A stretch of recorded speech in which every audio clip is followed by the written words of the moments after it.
Hey, hi students, welcome to my YouTube channel Banker with Chetna. If you are new to my channel, please subscribe to my channel and hit the bell icon so that you can receive all the notifications whenever I upload a new video. I'm making this video on request of one of our user who is working and want to prepare for banking examinations. First of all, let me tell you, if you are working and want to prepare for any kind of examinations, then you should go for it without doubting yourself. Yes, you can crack it while working. So what should be your approach? For say you have 4 hours. एक normal बच्चे को तैयारी करने के लिए 8 से 10 घंटे चाहिए होते हैं कम से कम, ठीक है। 6 से 8 घंटे पढ़ने के लिए, 2-3 घंटे मॉक और उसका एनालाइज करने के लिए। बट आपके पास सिर्फ 4 घंटे हैं। ये कम देखो, 4 घंटे तो आपको कम से कम निकालने ही पड़ेंगे अगर आप कुछ ज़िंदगी में अच्छा करना चाहते हैं तो हम वर्स्ट सिनेरियो लेके चलते हैं। कम से कम आपके पास 4 घंटे हैं पढ़ने के लिए, उसमें से 1 घंटा तो जीए के लिए अलग से रख दीजिए। जीए को आप कॉम्प्रोमाइज़ नहीं कर सकते, आप ऐसे नहीं कर सकते कि पहले प्री की तैयारी करें और मेंस को बाद में देखेंगे, नहीं।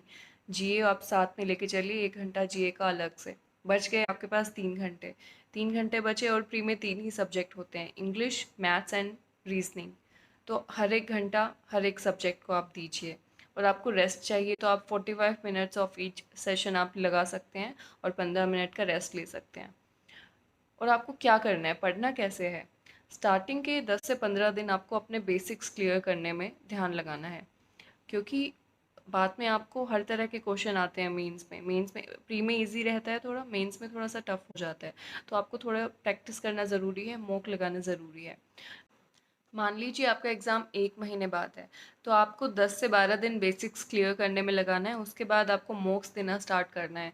क्योंकि इन 4 घंटों में मॉक देने का तो टाइम मिला ही नहीं ना हमें, इसलिए आपने क्या करना है, उन 4 घंटों में से 15-15 मिनट कट करने हैं और 60 मिनट्स बन गए उनके, और उनको मॉक लगाना है और उसका एनालाइज़ करना है।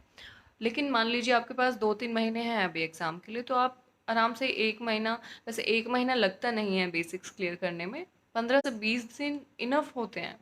इस तरह से आप हर सब्जेक्ट को टाइम दे पाएंगे और मॉक भी लगा पाएंगे, उसका एनालाइज भी कर पाएंगे। मॉक लगाना इसलिए ज़रूरी है क्योंकि अपनी स्पीड को बढ़ाना बहुत ज़्यादा ज़रूरी है। अगर आपको हर तरह के क्वेश्चंस आते हैं, आपके बेसिक्स क्लियर हैं, लेकिन आपकी स्पीड अच्छी नहीं है, तो आप बाकी बच्चों से पीछे रह जाएंगे, इसलिए मॉक लगाना बहुत ही ज़्यादा ज़रूरी है।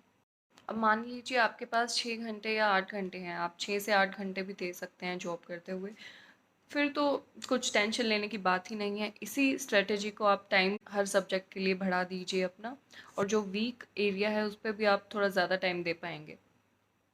वीक एरिया के सेक्शनल मॉक्स ज़रूर लगाइएगा अलग से। और आई थिंक मेरे दिमाग में जो भी पॉइंट्स आए मैंने क्लियर करने की कोशिश किया। फिर भी अगर आपके पास कोई भी क्वेरी है इससे रिलेटेड, तो प्लीज़ कमेंट सेक्शन में कमेंट करके बताइएगा। I will definitely reply. And if you like my content, please share it with your friends. Thank you.